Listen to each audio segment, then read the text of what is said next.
everyone. It is time to head north. I'm Natasha Ryan, the VP of Communications for the North Group, and with me, our CEO Steve Hernandez. And today we are recapping a conference that, in Steve's words, was amazing. Is that safe to say? Yeah, Amazing. Can you use that? absolutely. It was amazing. Thank you, Natasha. It was absolutely incredible to attend the Association Threat Assessment Professionals Winter Conference. Phenomenal in Orlando, Florida. We loved every minute of it. Learned a lot. So I'm excited to discuss it here. So, my first question for those listening is kind of digging into what this conference looks like, right? Because we go to a lot of security conferences. The ATAP Winter Conference specifically centers around a certain segment within our security industry. So, can you kind of explain that to people listening? It's much more cerebral. Um, I guess is the best way to say that, right? If I can get that out. But it's very it was informative. It was educational. It was aggressive in the knowledge being taught to help. You have an eclectic group of people. It's not just security professionals. It's law enforcement professionals, right? Judicial protection professionals, behavioral threat assessment professionals, psychologists. More psychologists in a room than I've ever seen at a security conference. So the behavioral pathway to violence studying that goes on and some of the insights from people that have lived real violent incidences or mitigated violent acts or acts of aggressors towards corporations, schools, communities. It was just very informative. Learned a lot. Some of which isn't able to be publicly shared. Is a little sensitive. Some cases are still ongoing, but I will tell you that the biggest piece takeaway for me was just validation in the protector's existence. Um, but the gap that's being filled by new protectors coming in with Intel backgrounds and Intel centric skill sets that is around understanding what those facts for increased threat ratios look like, what those behavioral indicators look like. And there was a whole week of talking about behavioral patterns, recognizing them, recognizing how violent things can get quickly. The North Group prides itself on driving everything through intelligence, right? So it sounds like you were in the right room at the conference. My question is playing off of what you just said. So as we evolve and we better understand what the protector's role should look like Mhm. now versus what it looked like 40 years ago, even 10 years ago, what is specifically more, I mean, how important is it to evolve that protector role? And you mentioned like intelligence and analyzing data is all part of it now. I mean, is that overwhelming to someone that's been in the business and knows the old school way? I mean, how do you kind of merge the old into this morphing into the new role and what that looks like? Yeah, great question. I mean, it is overwhelming, right, to somebody that just looks at protective security from a non-asymmetrical perspective. Threats are ever evolving, and to do a great job at protecting principles and protecting corporate assets, corporate stakeholders, we have to understand one, where are we assessing risk at and why, and what are the threats, who are the threats, where those vulnerabilities exist. And this conference did a really good job at branding that and highlighting the issues around real world scenarios where celebrities have been stalked or suspects, targeted organizations, such as, Fortune 100, Fortune 500. Um, you look at organizations like Disney. I got to give my hat off to Disney every chance I can. Um, though they have a lot of issues in the limelight right now with public interfacing interactions and some of their PR. They do an amazing job at protecting the people that attend Disney day in and day out, and Hmm. they thrive themselves on behavioral and situational awareness, which is so important. I think that their business model for security is tremendous, and I think they embody the ATAP culture um, and what threat management truly looks like.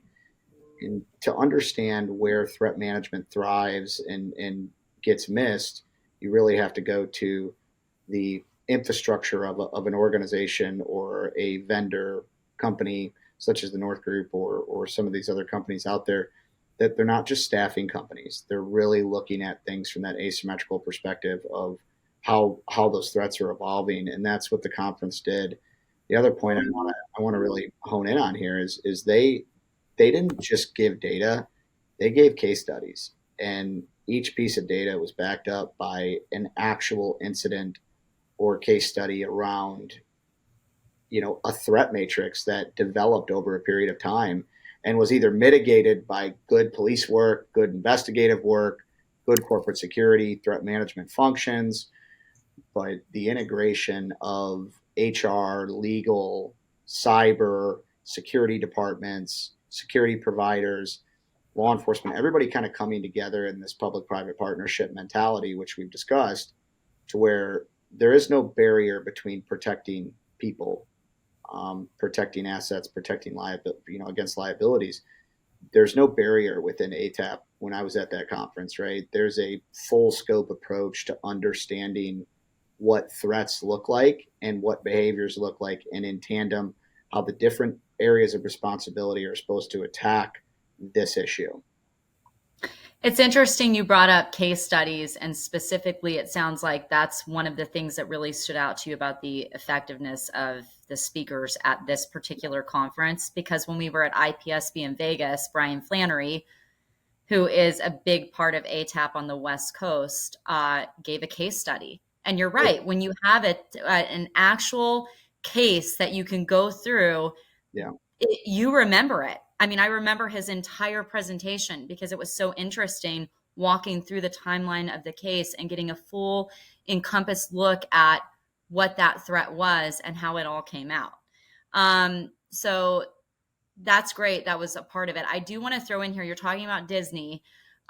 We did do a podcast with Scott Netherow, who used to run part of Disney's security program. So if you want to hear more insights on exactly what Disney does, you can visit our tngdefense.com/podcast, and you can find that Disney episode, because it is very intriguing. They have a system, they do it well, and half the time you don't even recognize there is a threat because they mitigate it before it ever comes to fruition. So well, and I'll point out, Natasha. So I mean, I had happened to stay right across from Disney Springs, and I'm going there to eat at night because it's where all the restaurants were. And when you don't know where you're going, a Disney security officer in his Mickey Mouse Disney outfit, right, as people joke, walks up and says, "Hey, sir, how are you tonight? Can I help you?" Because I look like the confused tourist walking by myself trying to find somewhere to eat or go meet some yeah, folks. yeah, But that approach was, they're watching my behavior. They're looking for a point of interdiction to they're say, paying attention. Yeah, right? They're aware. They're situationally understanding, and the military has a great saying, right? Every soldier is a sensor. Law enforcement, I think, follows that. Every officer is a sensor on the street. You have to be able to apply that in large public spaces, which ATAP did a great job at talking about how the progressive behaviors of a bad actor are detected through good, committed threat management programs. And really, it was just a lot of validation. I mean, I learned a lot though too. I mean, as somebody who's been in this industry for almost 15 plus years, right, is trying to figure out, where do we focus as a private risk management vendor? How do we focus? What is our niche to the consumer market as far as helping them understand what their risks are? I think that one of the things that's really important with that is ATAP does a good job at highlighting, cutting through all the noise and highlighting what the actual issues in threat management and violent actions are, right? And part of it is one, when you detect it, address it, right? It yeah. was a major part of the conversation. There was a lady that did a presentation, and I tell you what, she sat with a student during a crisis, and for her to talk about this was just very rewarding to be able to hear her story, and she's written a book on it. We'll put those links in and the name of the speaker. in the attachment here, but she really covered down on how they addressed the incident in the middle of it. She had a student walk in to her office that she sat down with as a social worker, and he said, he told her he had a gun in his bag. Um, and she spent the next hour with that student deconflicting the situation.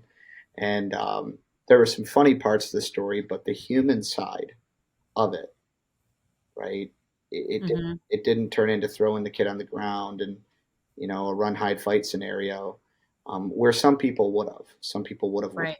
and it may have escalated and exacerbated the situation. But she read the situation as to where she could control it, and then made the determination to ultimately talk the student down and get possession of that firearm, lock it in a drawer, and then eventually the school resource officer did show up, and it was very beneficial, the outcome. No one got hurt. So it's kind of one of those incidences that never happened, right? Another parallel trajectory, where this could have went would have been catastrophic. Yeah. And we're living that, right? We just, God bless the MSU family up here in Michigan and everybody that's been affected by that tragedy. But 100%. it's one of those things where that shooter had no connections to MSU, but there were indicators. The family has even stated that there were indicators. He was a loner. He was reclusive. These things are things that every community member, every citizen is a sensor to fact for increased threat ratio, right? And ATAP does a very good job at really getting into the meat and potatoes of what that looks like. And some of the speakers that they have, they've been there, they've dealt with it, right? They've been in the middle of a crisis, which a lot of people can't say. I mean, you have a Yeah. number of people that have responded to a crisis, but being the one person in the room with a potential active shooter and hearing that story and the human side of how she dealt with that was just very impactful. I mean, it took your breath away to just sit there. It's like watching a Liam Neeson movie, right? And you're like, whoa, but this is real. This isn't Hollywood. This is a real life situation where Hmm. she became a hero, and she received, I believe, the Citizens Medal of Honor.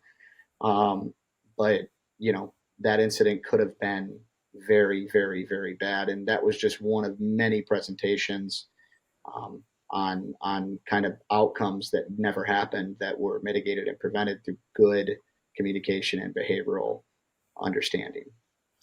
And you have a room full of intelligent people within the industry who get that and Mhm. get the messaging and the value in it. Specifically around schools, because there have been so many mass shootings. Was it addressed at the conference at all in thought process on how to get through to the schools and get in there to teach situational awareness? No, not really. And I think that it's not a ding or a negative, right? I think everybody Right, in the room already understands that. I don't think there were people in the room. I don't think there was one person in that room that didn't understand it. right. Everybody there professionally, whether they be law enforcement or corporate security, private high net worth security, schools. There were many school districts there. There Uh, were. Oh, that's good. That's good to yeah, hear that. and I think that there's a lot of attention on this. I think the problem we run into when we start talking about keeping kids safe, is we have political, barriers that are set up with certain things. I do believe that gun-free zones versus not gun-free zones, right? I think when we talk about this from a behavioral threat analysis, without politics in the middle of it, or Second Amendment beliefs or any of that, predators don't prey on armed people, and typically when they do, they're met with a violence of action Right. that mitigates further threat, to them, or the community they're around. So I think when you start to have this conversation, it's important to note that it's the people that don't know what their program is. It's the school districts that don't understand what they should be doing.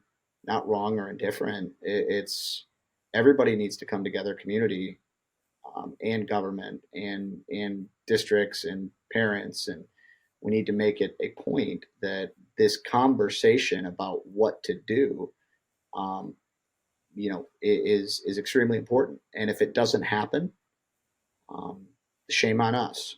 When we're talking about schools, we're talking about the next generation. We're Yeah. talking about the next generation of political leaders and you know um, Yeah. members of our community. I think that it's a travesty when we fail the youth in this way. I think that schools is one big part of this topic, but you got healthcare, right? You've got Yeah. nurses and doctors and administrators that go to work every day at a hospital.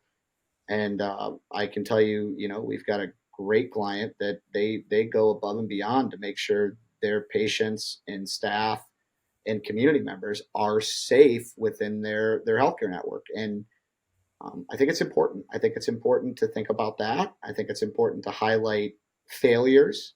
Failure is the breeding ground to success or You got achievement, to learn. Yeah. right? Failures teach. Yeah. It's a path towards growth. Before we go down another road, I do want to bring it back to the conference. So, giving people an accurate portrayal of what this conference looked like, it sounds like you had some decision makers in the room and you had people from different industries in the room, people that probably, are responsible for keeping people safe in those segmented industries. Is that correct? Like the makeup? Am I right?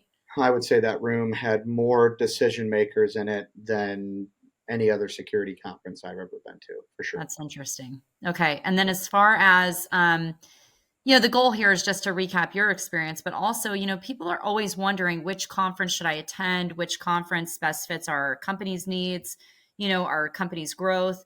What was the networking aspect like of the conference? I mean, hands down, one of the best environments I've been in. Easy to relate because we're in that world, and I knew a lot of people that were in attendance. But more importantly, the people that I didn't know, to sit down and have a conversation, and compare notes, right? Compare experiences, compare client engagements, high level on I dealt with this, and they're like, oh, I dealt with this, and this is how we handle. Oh, we handled it this way, or we handled it the same way. I mean, there was just validations. Just if I had to pick one word, it was just validation, right? Validation on Yeah. process, validation on understanding. The networking was very cerebral, as was the conference sessions, because you're dealing with a lot of PhDs, doctors, heads of behavioral units from different agencies, and their Yeah. focus was on having conversations around it. It wasn't a big party.